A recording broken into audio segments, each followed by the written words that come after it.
Good evening. I'm Edith Thatcher, and I am the co-lead of the Sacramento-Roseville chapter of Citizens Climate Lobby. And Lisa Howard, our speaker tonight, is my co-lead.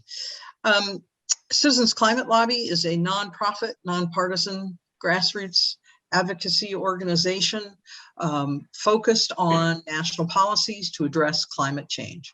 As an organization, we work to persuade Congress to pass legislation that significantly cuts greenhouse emissions.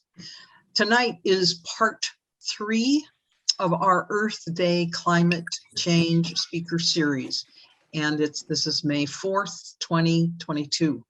Our topic tonight is what will it take to tackle, tonight is that was Lisa. Last week. Hope in the face of climate change.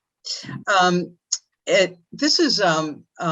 talked about different aspects of climate change, what impacts we can expect in our region, what will it take to tackle the challenges, and tonight, why we should have hope. And we'll send everybody on the call the links to those 3 presentations. I'm delighted to introduce our evening speaker, Lisa Howard, with the beautiful background there. She has many talents, but I'm going to highlight only 2. She is a scuba diver and she is a photographer, specifically, if I'm correct, of judo. Taekwondo. You're Taekwondo close. sessions. There you go. She's going to speak for about 45 minutes. And then she will take questions. And because we're recording this, we're going to hold questions to the end.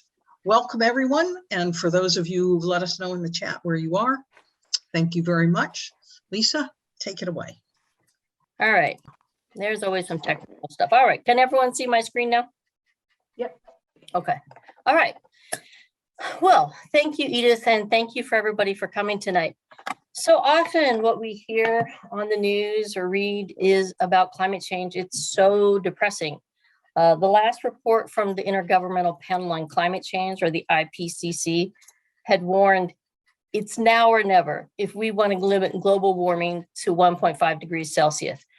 Without immediate and deep emissions reductions across all sectors, it will be impossible. So with statements like that, is it any surprise that people are worried, anxious, and losing hope? Yale University has been doing an annual survey of people's attitudes about climate change for about the past 14 years. They've found that there are 6 distinct groups of attitudes in the United States about climate change, from dismissive to alarmed. And for the first time ever in 2020, since they've been doing that survey, alarmed is now the largest group, now accounting for 3% of the American population. Young people are feeling particularly anxious and worried. A recent study of 10,000 young people ages 16 to 25 around the world found nearly 60% reported feeling extremely worried or very worried about climate change. And the numbers were even higher in the Philippines, India, and Brazil, all of which have been hit hard by climate change impacts. So if you're feeling worried or alarmed, you are not alone. We definitely have a problem and we could use some hope. The good news is that there is hope, and I'd like to share with you some reasons why. Now, the first one, it might seem a little bit too obvious to mention, but I think it's important. We've identified the problem. Now, that might seem kind of trivial, but if you think about like the plague in the Middle Ages, they had no idea what was causing it. People were just dying left and right. You compare that to our recent experience with COVID-19, where we had scientists who very quickly figured out it was airborne and transmitted between people in close proximity.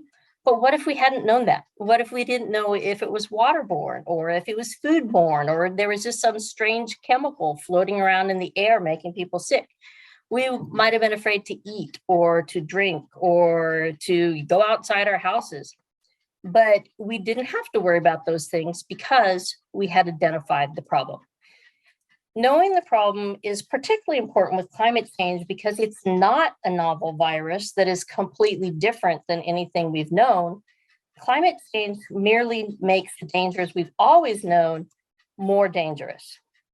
That's why the US military calls it a threat multiplier, because again, it's not a new and never seen before problem. It's a problem that's exasperating all the issues that we always had. And that's tricky because a lot of people want to discount what's happening because the climate has always changed. We've always had droughts. We've always had hurricanes. We've always had wildfires. That's true. But science allows us to understand that what we're seeing now, such as longer droughts, bigger wildfires, and more and stronger hurricanes, are growing trends that are going to get even worse if we don't act. When Houston has 3 500-year floods in 3 years, when the number of named hurricanes in the Atlantic continues to grow every year, and we're seeing heat waves with unheard of temperatures, such as 121 degrees Fahrenheit last year in cool, wet British Columbia, or you can see here on the screen, 119 degrees in Sicily, we know that's not just business as usual. And the way we know this is not only because we can look back on our lifetimes and say, gee, I don't ever remember it being this hot or the flood being this bad, but because science has the data to show that our memories are correct and this isn't normal. The same scientists who have told us climate has always changed over millions of years are now telling us it's changing again, and that what we're seeing is not normal, and we are the reason why our planet is warming. It's also important to note that the reason science has been able to identify the problem is that they've been looking at this. Scientists from around the globe have been looking at this for a long time, a lot longer than most people realize. So the first theories that discuss the idea that buildup of certain gases in our atmosphere could lead to planetary warming were way back in the 1800s. And you can see that this science was coming from different countries and different disciplines, from physicists to chemists to engineers to rocket scientists, and that our own politicians have been aware of the problem for quite a while. I think many people might be surprised to look at that number there back in the year 1990 and realize that George H.W. Bush was the president who created the multi-agency group that now creates the national climate assessments for our country. And while we're on this slide, I wanted to point out that the timeline that you see in the middle there that goes from blue to red is something some people might recognize. It's a climate stripe, which is a visualization created by Professor Ed Katharine to quickly help people understand how much we've warmed from 1850 till now. So shades of blue indicate cooler than average years, while red shows years that were hotter than average. I want to be clear that I haven't lined up the dates on this graph perfectly with the specific years represented on the lines on the chart, but this does give you a quick idea of how the planet has warmed since we first started studying global warming. Now, over the years, the consensus among scientists about global warming has only gotten stronger.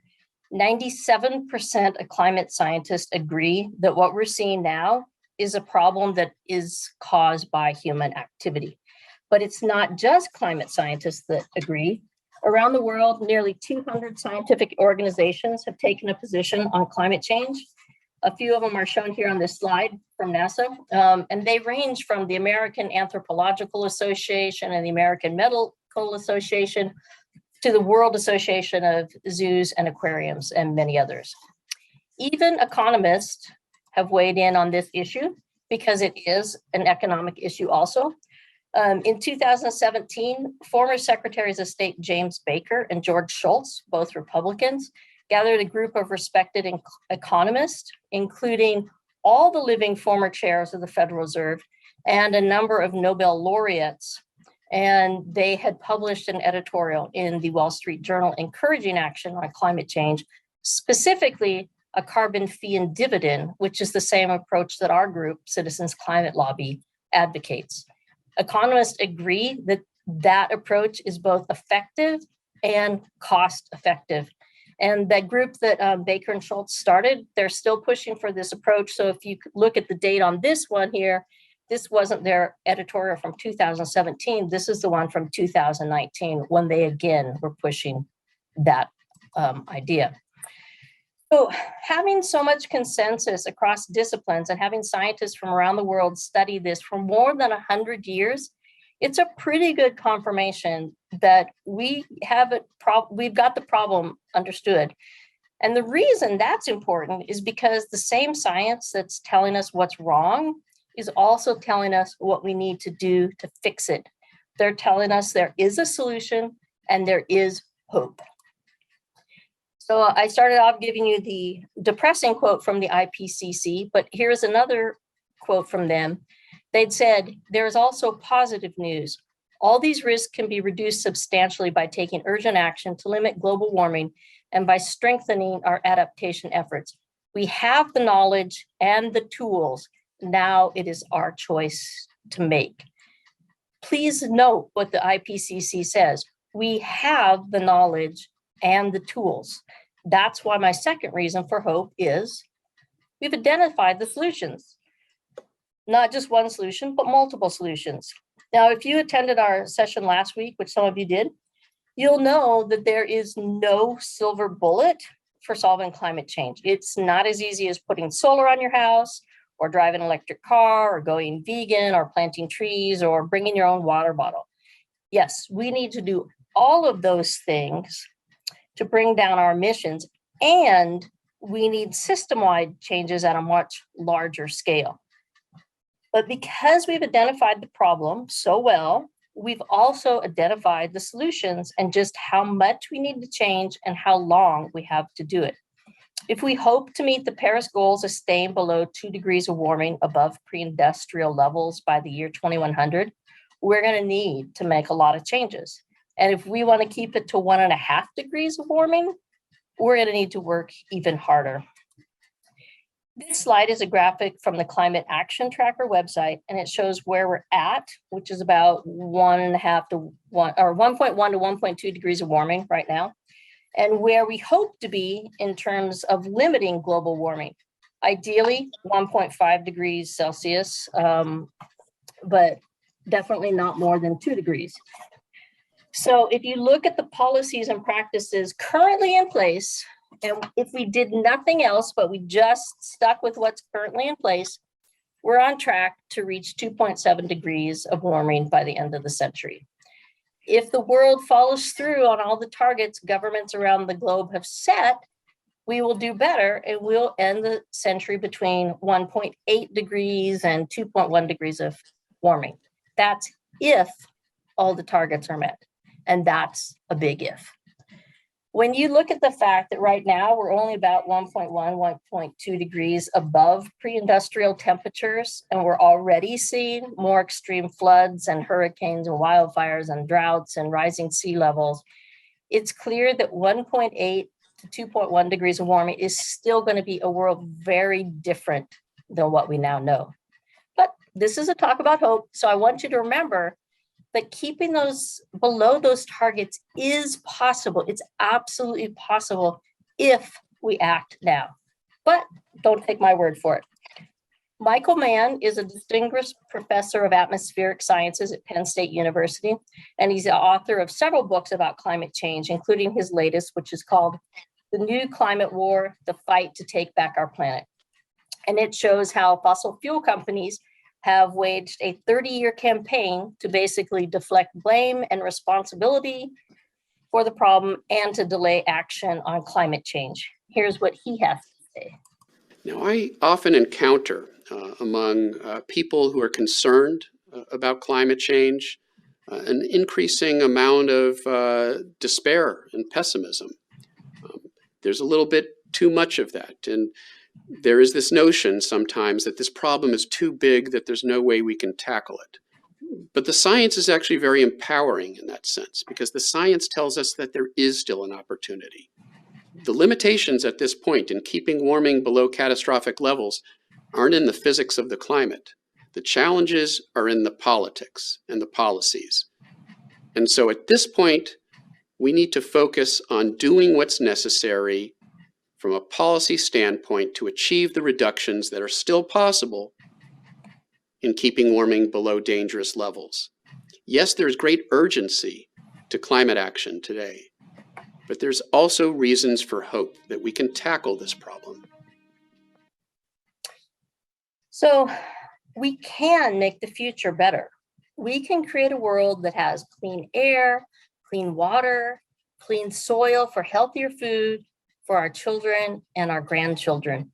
Multiple groups, including the IPCC, the International Energy Agency, Project Drawdown, and others, have laid out ways the world can stay below the Paris target of 2 degrees Celsius, or more ideally, 1.5 degrees Celsius. All we need to do is get moving. I want to point out that scientists can't predict the future. That thermometer slide I just showed a few minutes ago, that demonstrates there are multiple futures possible. Scientists aren't fortune tellers. They are number crunchers and math jockeys. They're data geeks. The models that they show us tell us with a great deal of accuracy what will happen under various scenarios, but we can change those scenarios. They can merely say, if X, then Y, but we are the X. We can change the equation and we can change what the future will be because we have the tools we need to make that change. Now, I So often encounter among for hope is that solutions are available right now. So an objection I often see on social media is that we can't move away from fossil fuels because we don't have the technology to do yet. We're not there yet. Well, we do have the technology. We're already using wind and solar and other types of renewable energy all around the world. We're driving electric cars, and I'll tell you, they're awesome. I love mine. And we've developed all kinds of new technology. We've developed concrete that doesn't produce as much carbon. We're working on ways to create green hydrogen and green ammonia. We're developing new battery technologies that won't require as many expensive and rare elements. We've even developed battery-powered ships. If you look at this little image down in the bottom left there, sure, they're not big enough yet to carry the loads we need, and we have a long way to go to get there. Not just for ships, but for many sectors of society where decarbonization is definitely going to be a challenge. But the technology that's coming up is amazing. One way that I keep hopeful about the climate crisis is to read a lot, not necessarily about climate change and the natural disasters, because that can get very depressing very quickly, but about the technological innovations. We're going to need to solve a lot of problems. But when I look at what's on the horizon, such as solar that can work at night, albeit at low levels, but it's the start. Alternatives to lithium batteries, a solar electric car that's going on sale in Europe this year, recyclable blades for wind turbines. All these things give me hope that the solutions we need are already here, and we're developing new and better solutions all the time. It also gives me hope, see that many countries, states, cities, and corporations are taking steps to achieve the Paris targets, because it's getting harder and harder to justify our allegiance to fossil fuels just because that's the way we've always done things. But despite the growing number of commitments, we still aren't on track to meet the Paris goal. What we need to do now is accelerate the transition that's starting to happen so we can meet those commitments. Not only would that be good in terms of keeping the worst impacts of climate change at bay, but making the changes that need to happen will be much cheaper than ignoring the problem now and paying the cost of the impacts later. Does that mean it'll be easy? No. Or that the transition will be perfect? No. Or that everybody will like it? No, definitely not. We're going to have to change and improve a lot. There's no doubt about that. The technologies aren't perfect. And yeah, we still have a lot of challenges to overcome, but we have a lot to gain by starting the transition now, not only in terms of changing the future for our children, but also in terms of what it will cost us economically to address the problem. We can do it, and it's the right economic decision. If you think about John Kennedy announcing back in 1961 that he wanted to put a man on the moon by the end of the decade, he didn't say that because the technology was ready on the day he said it. but because he believed we could accomplish that goal. He set the goal, and then we figured out how to get there. With climate change, we need to do the same thing. We need to set the goal and then figure out how to get there with the technology that we have now, and that's going to keep getting better. Because the penalty for not winning is not merely getting embarrassed by another country landing on the moon first. The penalty is more extreme temperatures, longer droughts, bigger wildfires, stronger hurricanes, and a significant loss of life and quality of life on our planet for future generations. We can't wait for the perfect technology to exist before we take action, because it's never going to happen. Remember, oil, gas, and coal, they're not perfect either.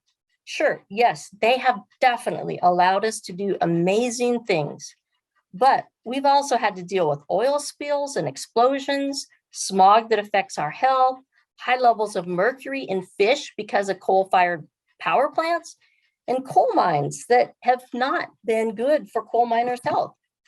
Those risks made sense when we didn't understand the long-term impacts, but now that we do, they don't make sense. The risk from continuing to use fossil fuels are much greater now than the risk of renewables.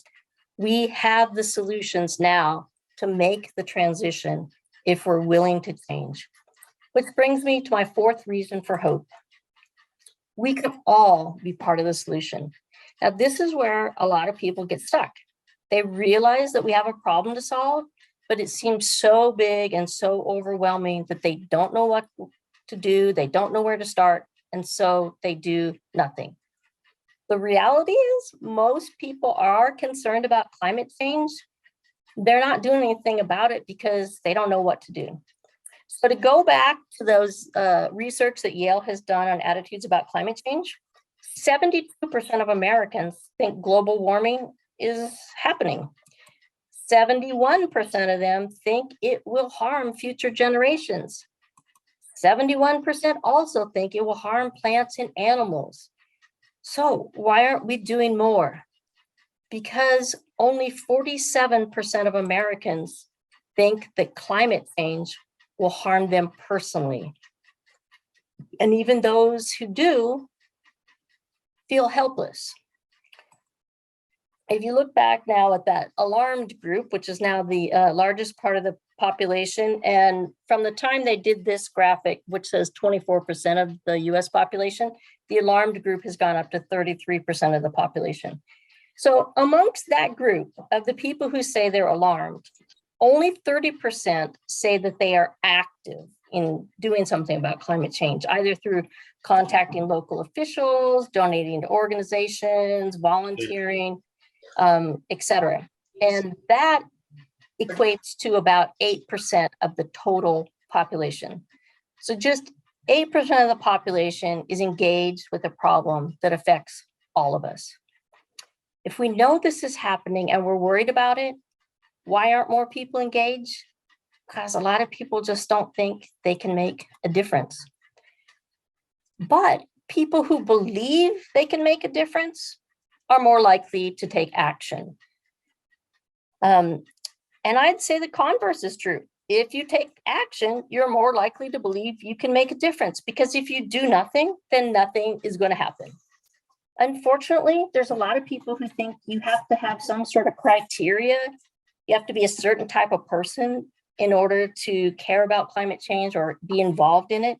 And that could not be further from the truth. So Katharine Hayhoe is a very well-known climate scientist. She's the chief scientist at the Nature Conservancy. She's the author of the new book called Saving Us, A Climate Scientist's Case for Hope and Healing in a Divided World, which I highly recommend. She's well known for talking about how to talk about climate change, because it's a very polarized issue. And for many of us, we think we're not good enough to talk about this topic because we're not experts and we don't know what to say. But the reality is you are qualified to talk about it, to think about it, and to act on it, because climate change is affecting and going to continue to affect every single one of us. So listen to what she has to say. Here's the thing. Climate change is scary. And it absolutely is depressing. I'm a climate scientist, so I know. But to care about climate change, we don't have to be a certain type of person. I'm absolutely convinced that just about every single person has every reason they need to care about climate change already. And their reason might be different than yours or mine. But if we don't think we care about climate change, it's not because we have to change who we are or what we care about. It's simply because we have not connected the dots between what we already care about and how climate change is affecting it. So when we have these conversations starting over something that we share, whether it's a love of cooking or a sport or the place where we live or our child, we connect the dots between climate change and how it's affecting what we already care about, what already matters to us. And then we talk about how we really can fix this thing. And in fact, climate change is not a giant boulder sitting at the bottom of a very steep hill with only a few hands on it. That giant boulder is already at the top of the hill. It's already rolling down the hill in the right direction. It already has millions of hands on it. It just needs more hands to get it going faster. When we realize that we are not alone, when we realize that the world truly can change, that's when we realize that, yes, we truly can make a difference. And how do we knock over that first domino? By having a simple conversation about why climate change matters and what we can all do to help fix it. So in other words, you don't need to be an expert to get involved. You don't need to be in a specific type of person. You just need to be an average person, because that's what most of us are. You don't have to be perfect. I'm not. Like, sure, I have solar panels on my house. I drive an EV, not an IV. I pulled out my lawn and I planted native plants. I donate money to different organizations, but I still drive a gas SUV when I need to go on a long trip with my dogs, the kids, the wheelchair. I'm not a vegan. My stove and furnace are natural gas. I'm far from perfect, and most other people are too. But when you start changing, Here's the thing. Climate change is scary. Okay. When you start changing, even if you don't do it perfectly, you're also encouraging others to do the same. It shouldn't be so hard or so expensive for us to choose to do the right thing. We need options that make it easier and cheaper to choose sustainable, healthier alternatives to the old fossil fuel choices we've always made. That's why we need system-wide change. We need options that work.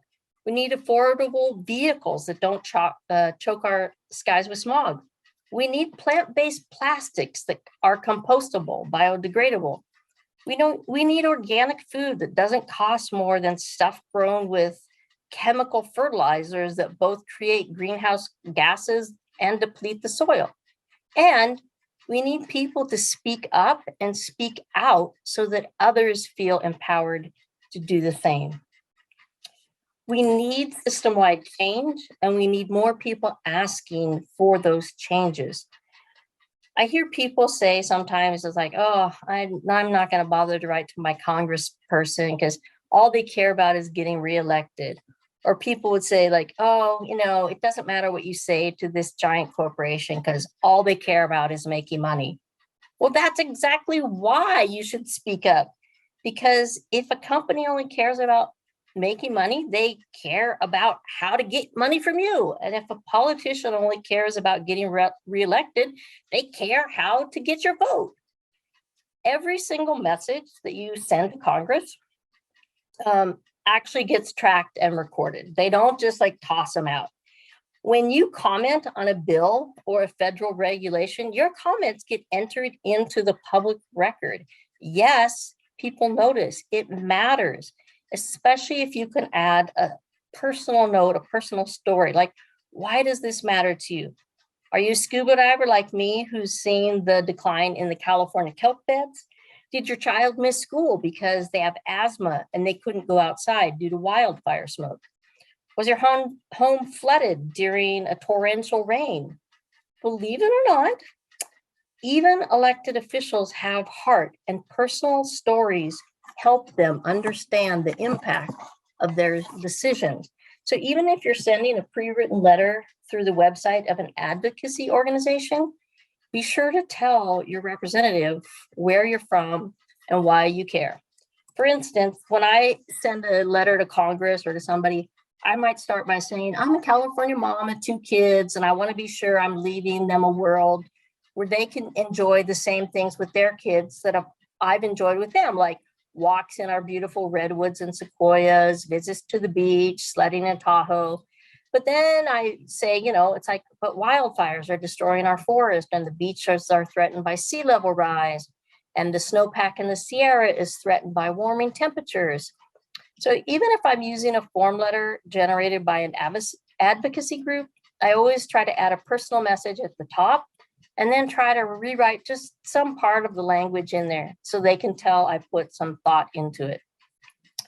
Too many people don't take time to write their elected officials because they've talked themselves into believing it doesn't matter. It does. And part of the reason it matters is because so few people do it. I've attended public hearings at the state capitol where nobody from the public shows up to comment on a bill that will affect all 40 million people in California. Because usually you're sitting in there with multiple other bills. So I might be there as a member of the public, but the bill before, the bill after, nobody shows up. But I'll tell you, who does show up every single time? Paid lobbyists. They show up every time. And if nobody is there to speak out against them, guess what? They win. Fortunately, you don't have to go to Sacramento or Washington to make your voice heard. You can send an email, you can call your elected officials, you can even tweet them. And you can contact corporations too. There's a saying in marketing that a happy customer tells a friend and an unhappy customer tells the world. So if you're taking time to tell a company that you're unhappy with something, they assume you're speaking for others because unhappy people talk more. Companies don't want unhappy customers. So if you take the time to write like your bank and say, hey, I don't want you using fossil fuel, I don't want you to use my money to fund fossil fuel projects. Well, they're not automatically going to say, oh, wow, I guess we're just going to stop doing that because Mary Jane asked us to. But if dozens and then hundreds and then thousands of people say the same thing and start moving their money away, the bank will listen. That's why it's important for more people to get involved. We spend a lot of time giving away our own power because it's an easy way to alleviate any guilt we might feel about not standing up and doing something. Like if it doesn't make a difference, well, then it doesn't really matter if I try, does it? But that's a lie we tell ourselves. We do have power. Your voice does make a difference. Climate change may be a problem that's too big for anyone to fix, but it's not too big for everyone to fix together. And getting others to change may not be as hard as you think. So there was a study done a few years ago by a researcher at University of Pennsylvania that found you need only 25% of a group to tip the scales and bring about change. Think about that. If you're in a group of 10 people and you could get one other person in that group to change, you're only half a person away from getting the rest on board. And if 8% of the population is already actively involved in seeking climate solutions, we may not be as far from the tipping point as you think. Also, passionate action can be contagious. I love this story. So in late October 2019, there were 2 YouTubers who launched this initiative to raise $20 million by the end of December. So barely a little over 2 months. And they did it because they wanted to plant 20 million trees. It was an unprecedented idea that nobody on YouTube had ever tried. They not only met their goal, they exceeded it by $3 million. So then in October of 2021, they decided to do another fundraiser. And this time their goal was $30 million for ocean cleanup. And again, they only gave themselves like 2 months. And once again, they exceeded their goal. Like, I am just so inspired by these guys. The reality is people want to get involved. They see the problems. They just don't know where to start.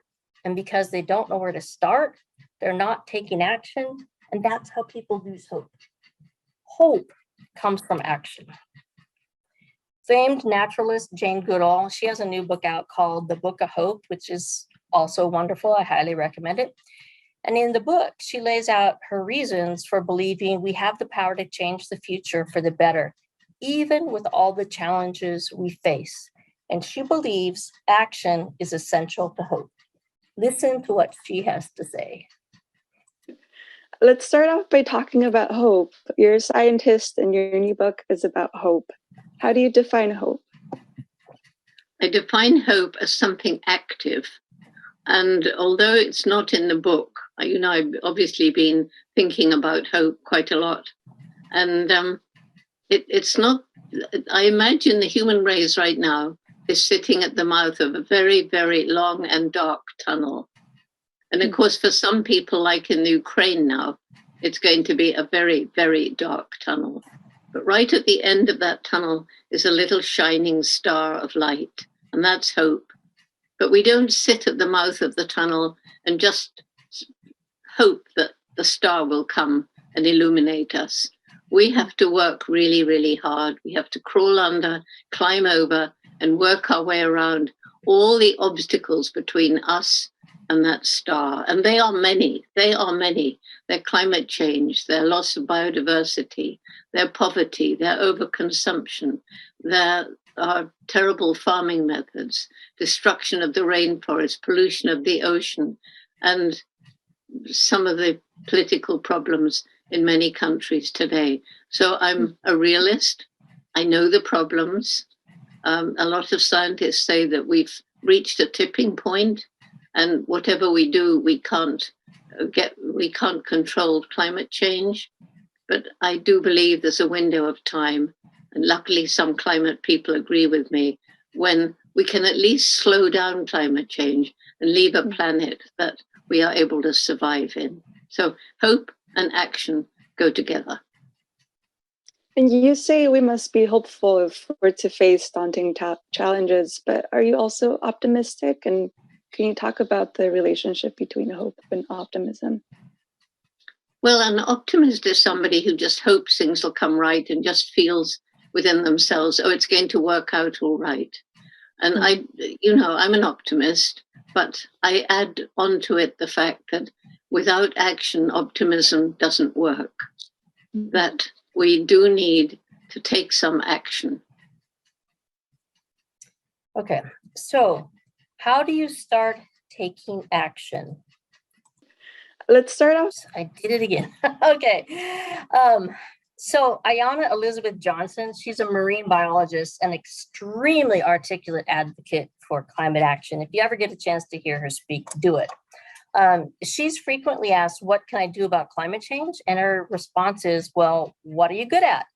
So she recommends starting with that question and then asking, what brings you joy and what needs to be done? So what's your skill set? What do you enjoy?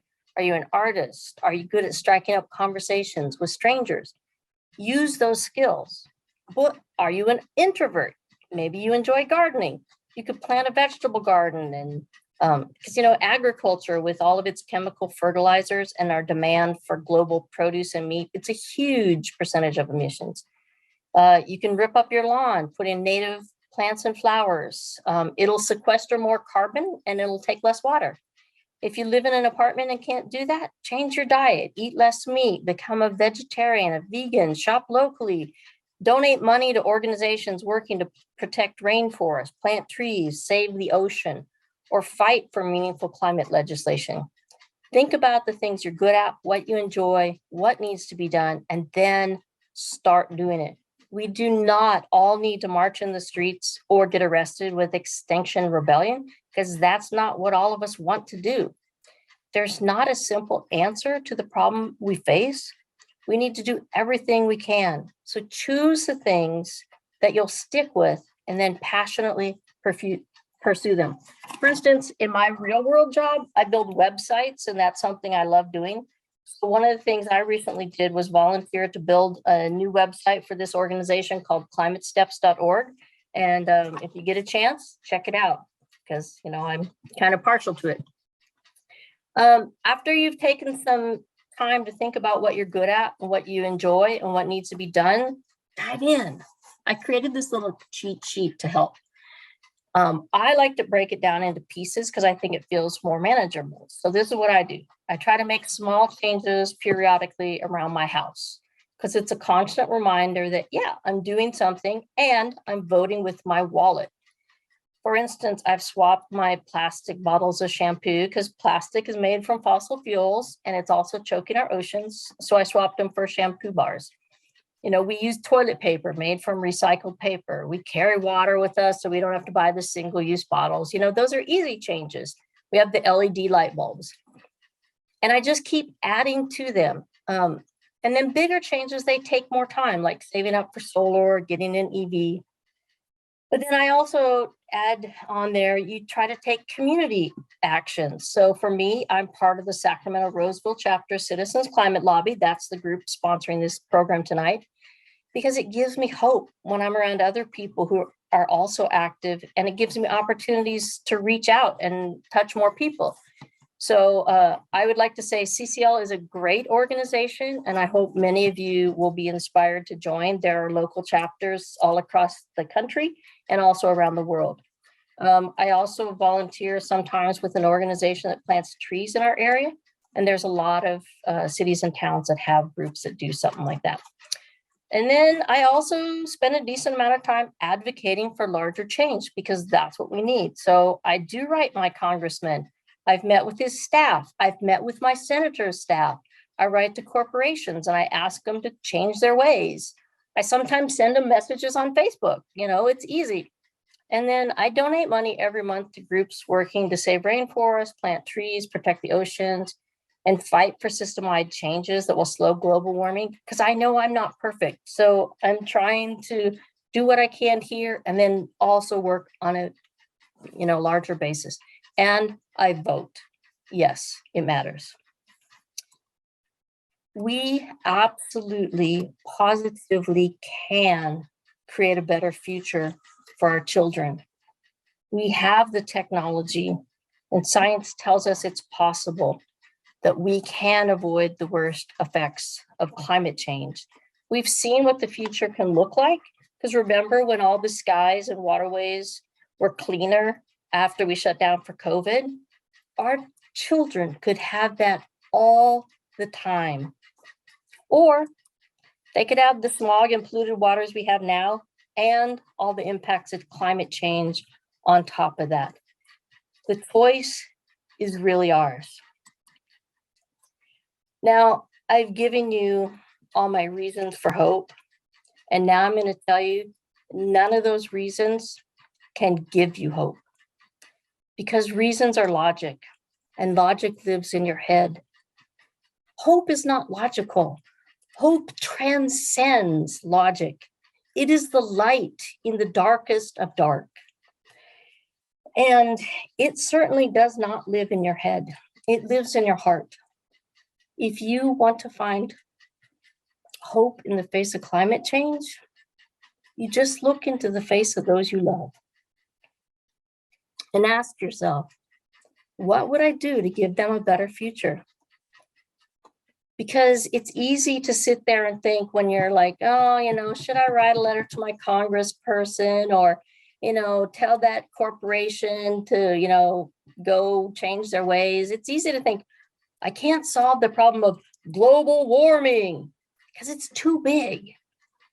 But global warming is not just a global problem. It's a personal problem for all 7.9 billion of us, because every single one of us have people that we love that are going to be here after we're gone. So, I used to, be one of the percentage of Americans who thought it doesn't affect me. I'd read about it and I'm like, oh, that's bad. I'm glad somebody else is working on it. I don't have to worry about it. And that all changed when I read the fourth National Climate Assessment, which came out in the 2018 during the Trump administration. And I'm like, wait a sec. You're saying this is going to affect my kids? Like my kids, not like somebody else far away, a long time from now. My children in their lifetime. Now, suddenly you got my attention. Now I'm paying attention because I didn't get it. I'm like, oh, you know, there's going to be more drought and more heat. I'm like, I live in Sacramento. It's hot. We got drought, man. No big deal. Like, right? California, we're used to that. What I didn't get was that in our area where I live, what that could mean specifically is that instead of having 4 days a year that are in excess of 104 degrees, it could be 53 days a year. And one of those days could be off the charts. Right now, our heat index, which is the feels like temperature, it maxes out at 125 degrees Fahrenheit. And the predictions, if we do nothing, are that many places in the United States will have at least 1 day a year that is off the charts, over a feels like temperature of 125 degrees. Last year, when it hit 121 degrees in British Columbia, I'm like, this is way too close. I mean, that's scary. Like, I've been at 113 and I don't like it. Like, I can't walk my dog. Like, that's hot enough for me. Like, I don't want my children to have to deal with 125. I'm selfish. I only got involved because I care about my kids. I have 2 kids and I want them to be able to have kids and do things with them that I've done with my kids. You know, I've taken them to the beach in California and to other tropical places. And if we do nothing, we could lose 50% of the world's beaches by the year 2100. And at that point, my kids will be too old, you know, to go to the beach. My son probably won't be here. My daughter might make it, but her grandkids. I've taken my kids to see the sequoias in Yosemite National Park. We've lost 20% of the sequoias in the last 2 years. And for those of you in California, you know, like these trees, they're the largest trees on the planet. Some of them are over 3,000 years old. They've been here since before the time of Christ, and they're gone. They're not coming back. We've lost 20% of them. I want my kids to be able to take their kids to see that. So it's not about polar bears or politics. I'll say it again. Global warming is not just a global problem. It is a personal problem. So if you want to find hope in the face of climate change, remember that we know the problem, we know the solutions. The solutions are here right now. The only thing stopping us is us. So if you want hope, look in their face. Ask yourself, what am I willing to do to change the future? And then fight like hell to make it happen, because that is where you will find hope in the face of climate change. Thank you. Okay, now I hope you're inspired and thinking about what you can do. So I want to hear from you and ask you to think about a few questions. And then we'll open it up for Q&A, although I went kind of long there. And so we're not going to have a whole lot of time. But I want you to think now, like in the chat, put in there, like, who is the person or people that you would like to change the future for?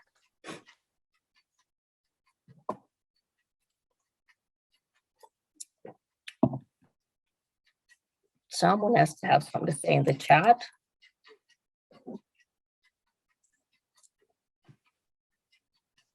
Hi, Annette. Daughters and granddaughters, great, Kathy. Twin granddaughters, yes.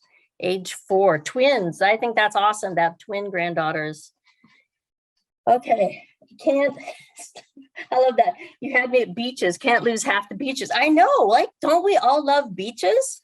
Who doesn't love a beach? Yeah. So Now, I also want you to think about, like, when I was talking, a lot of people think like, oh, I have to do this or I have to do that, you know, to be a climate activist. You don't have to even call yourself that. Don't think about that. Okay, so we already have an answer here. I was going to say, what things, what would you like to, what skills do you have that you think you could use for this? Like, we have a biologist. I'm concerned about elephants, giraffes, and platypuses. Yes, I love elephants. I don't want to lose elephants. What skill sets can you use? Are you inspired to do something else? Now that you know you don't have to march in the streets if you don't want to. You don't have to get arrested with Extinction Rebellion. Someone has started a nonprofit called thinkofnature.org. All right, we will look for that. That looks great. Benjamin is younger and he wants to change the future for himself and his friends. Awesome. And skills, research skills. Yes, research skills are great. Googling is great. Talking to strangers, yes. Writing, organizing, talking to people, perfect.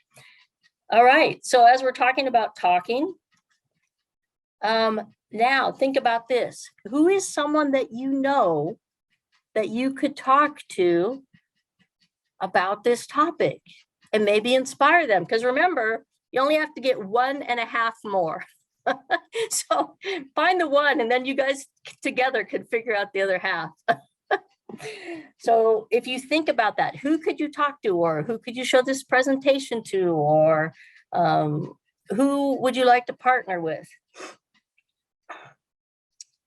Everybody, go Barb, I like it. All right, well, I just wanted to get you thinking a little bit there about where you can go from here, because truly, if you want to have hope, you need to take action. And if you take action, it gives you more hope. It's a circular thing.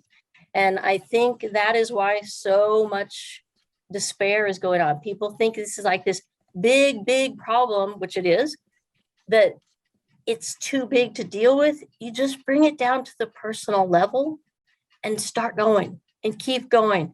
And action brings hope, and hope brings action. And yes. And Mike, I am totally for Extinction Rebellion. I don't want you to think that I am not. So I go for it. Matter of fact, I'm waiting to get arrested with Jane Fonda. As soon as she comes up here, I'm like all about getting arrested. That's so cool. All right, Billy, yes, please share the presentation with your Quaker meeting. Thank you. I was not able to see the chat while we were talking. Edith, were there any questions in chat while we were talking? You're still on mute. There were no questions came up, and why don't we open it up and see if people want to do that? All right, opening up to questions. You can raise your hand or write it into the chat. Questions or comments? We're having a convention at Sacramento Convention Center July 4th weekend. What is that, the convention on the 4th of July weekend? Guyana? I don't know how to pronounce your name. Yep, this is Guyana here. Uh-huh. Yep, hi Lisa. Yeah, hi. Thanks for the excellent presentation. Well, thank you. And this convention is for called OSA, which is Odisha Society of America, from my state, from India, which is eastern part of India. So all the people from that state in US and Canada, they'll be coming around 2,000 people.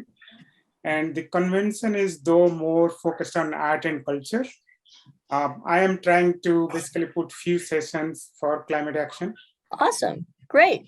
Well, you know what? We're going to send out an email after this when you'll get the link. So respond to that and give me some more information about that. I'd love to know, because if you're right here in this area, yep, maybe we could work together on that. Sure, definitely. Thanks. Okay. All right. Any other questions, comments? You've got a great one here from Barbara. And I think who says she's finishing a class about how to have effective climate conversations. through thisiswhatwedid.org. It has been useful. Do you have comments on other places to get information about holding fruitful climate conversations? I would recommend everybody go onto YouTube and look for Katharine Hayhoe. She does a lot of presentations that are online about how to talk to people. And if you really want to delve into it, the whole psychology, why this is such a polarized issue, get her book called Saving Us, A Climate Scientist's Case for Hope and Healing in a Divided World, or something like that.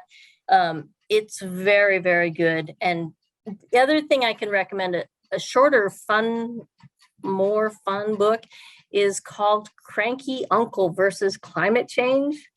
And it breaks down the arguments, like, you say, oh, the climate has always been changing. And he talks about the different arguments. The guy who created it is a climate scientist, but he's also a cartoonist. So it's a quick read. It's a little graphic novel, also very good on helping you. And he has an app also, Cranky Uncle app, to help you talk to people about climate. But Katharine Hayhoe, she's the guru of talking about climate. We had another question about sharing this recording with other folks. Yes, yes, yes. Please do, Nancy. Share it with as many people as you want. There's, I'm recording this right now, and then once we get off, I'll upload it to YouTube, and then we'll send out an email that'll have the link. Actually, we're going to send a link to this one, as well as last week was, what does it take to tackle climate change? And the week before was climate change in Sacramento and Placer counties. So it may not apply to, down in the Bay Area, but there's a lot of stuff in there that's about California, not just our area. So you'll have the link to all of them. You can watch them and share as you wish. So. And let's see, Benjamin says he's been involved in climate change for 5 years, 1/5 of his life, and sometimes it gets easy to lose focus. This was a great talk and a timely reminder of what matters the most. Thank you, Benjamin. I'm Wonderful so glad message. you've been doing this, and the young people, you get it. You get it. The rest of us, we were sleeping for a very long time and we weren't doing our job. So I apologize for that, and I'm trying to make up for it now. A couple of people have put in some references about other resources. And I think we're at 7:31. Okay. All right. Any last question, or you're free to go, but if anybody does have any last questions, like, I don't mind staying here for a minute. But otherwise, thank you all. And thank you all. Yes. Appreciate all of you showing up tonight. I hope you learned something. All right. Thank you.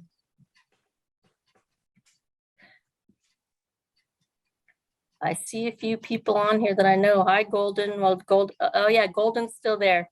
Glad you could make it tonight, Golden. And thanks for coming, Annette. So Edith Annette is the genius behind climatesteps.org. Oh, wonderful. Yes. This is Annette. I was like, you just caught me on the, I like that. Thank you. Well, Annette, thank you so much for joining us. And I did put your organization name out on the chat so folks could see it. Oh, fantastic. Thank you. So yeah, and Lisa's been instrumental on that, not just in, building the website, but pulling together resources.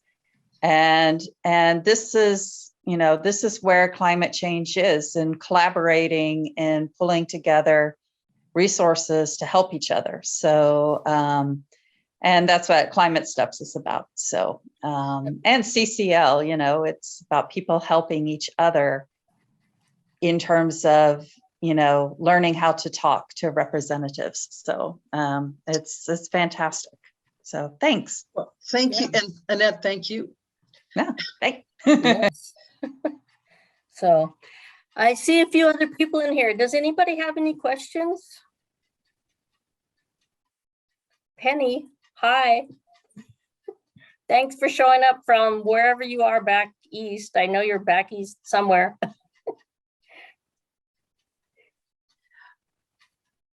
Lisa, thank you. Thank you very much. That was great. I I can stop recording now. Let me do that. Stop.